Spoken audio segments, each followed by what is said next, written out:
Good morning. Welcome to another episode of the Electric Bison. It's a fine Montana morning, and I'd like to spend this few minutes telling you about how myself and a friend of mine, Bob Sprudy, who are both old smoke jumpers, ended up coming over here on Tuesday mornings for the last 4 years, helping support a guy named Jeff Boucher from United Way conduct showers for the people who are unsheltered in our community. I got wind of it on a Zoom, by accident on a Zoom call, and Bob and I had been having coffee for really years with other smoke jumpers. We had kind of all broken up with COVID and some died. And so we decided over there to cash in the money that we collected from each other and put it into a scholarship fund for the families of Jack Adkins, one of our members.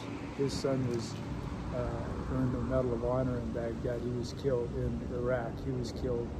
And John McKinnon, his son was killed in Baghdad by an IED, Captain Mike McKinnon. Very fine young man. But anyhow, we packed it up and decided to come over here on Tuesdays. And the third member of our group, he went down to Boise, and he's down there enjoying himself.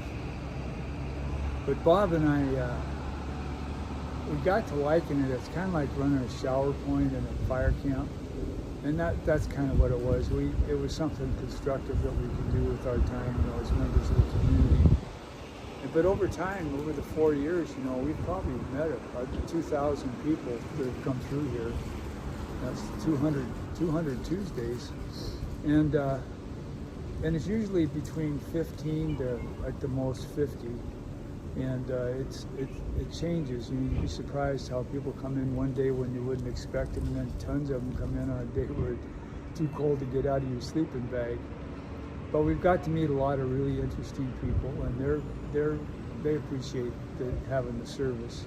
It's really important, especially for the women. About a third of them are women, I'd say, to have a shower at least once a week. It's just a simple thing. But what's happened is the shower point here has become kind of a stable activity in our town, and so other things where people can help or assist others that are down on their luck, bring in coats and warm jackets and sleeping bags from some of the other churches, coats from the thrift shops, and then. It's also helpful for the health people. They come in and they're able to meet some of the people, the new ones that come through, and see what their situation is. Give them vaccinations if they need them. So it's been a really good thing. And I think the most important thing about it is the stability, just being a reliable. Every Tuesday, there's a place for people to come and get a shower. And we start about 7:30 now. We started at 8:30 initially, but now it's 7:30 because people come in earlier than you would expect. But when you're out sleeping on the ground, it's easy to get up early, I think. We get done about 11:30, by 12 o'clock for sure. Get cleaned up. My specialty is sweeping up cigarette butts because I felt, and kind of keeping things tidy, as well as making sure that people as they come in are able to use the showers when they become available. But my feeling of the whole thing was this St. Paul's St. Paul's Methodist Church has been more than generous in letting the community use its 6 showers that were built into the bottom floor when the new church was built. There's 3 we use for women, 3 for men generally. And my thought was to try to do what we could to make it nice before we leave every Tuesday. Just a simple goal, so that they're not upset that their facility is being somehow ruined.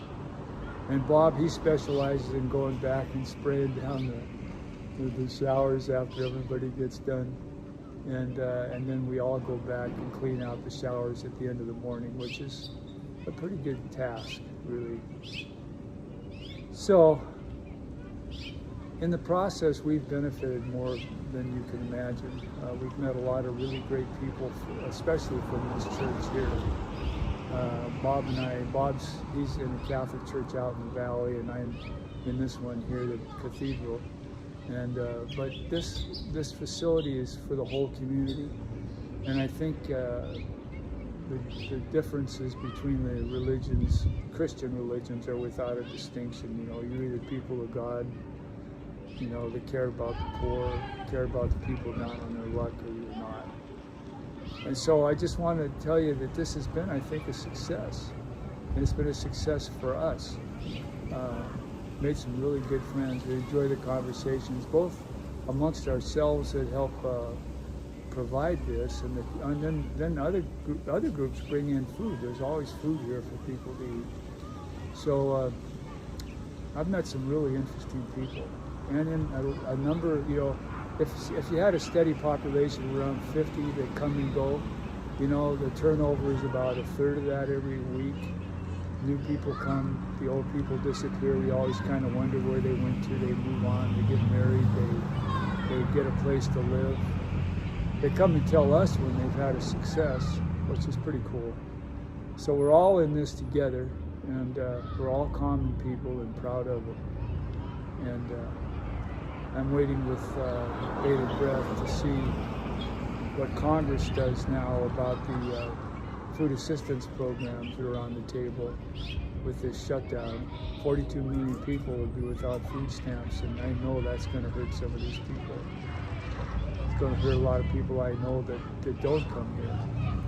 Anyhow, that's kind of what I wanted to talk to you about. Don't forget when Roosevelt gave his speech on the 4 freedoms going into the Second World War. It's freedom from want, you know, freedom of speech and expression, freedom of religion, and freedom from fear. And I think we all need to ask ourselves if we're gaining on those freedoms or if we're losing some of them. But we're doing what we can here to keep what we can for all of us. Thanks.